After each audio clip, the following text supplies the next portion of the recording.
is Darlene. So guys, may kukwento lang po ako.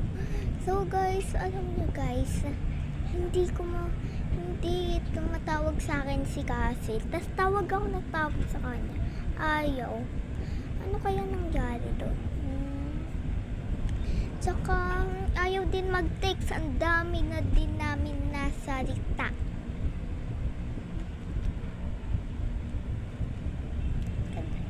So guys, may kukwento lang po ako sa inyo na huwag niyong kakausapin at huwag niyong ipa-follow sa TikTok na si Kendra Official.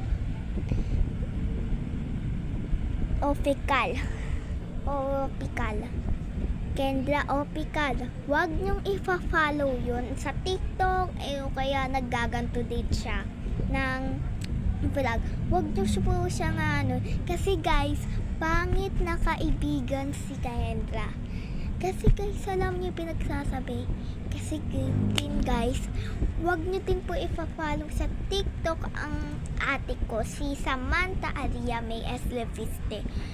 Kasi guys, nangyari nung kashat ko dati si Kendra, sinabi ni Sam, Kendra, hindi ka na daw batinikit kahit ano daw gawin mo, hindi ka na daw batin. Tas sabi ko, wala akong sinabi. Tas sabi ng Kendra, sabi ng pinsan ko na si Kendra, ang sabi niya, kahit na. Tas umiyak ako.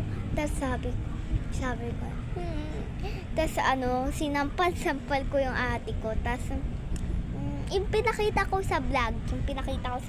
Ayan. Tas yun na nga ang nangyari. Hindi nakambati ni Kendra. So, tas yung pagkatapos naman nun, maaraw na. Kasi gabi nagsimula ang pag-aaway namin ni Kendra. Tas maaraw na yun, natulog na ako. Iniisip ko parang unting-unti ko siyang iniiyakan. Tas parang unti-unti din siyang bumabait sa pinsan ko si Castle. Tas sinabi ko, hoy Castle, hoy Kendra, wag mong kakausapin yung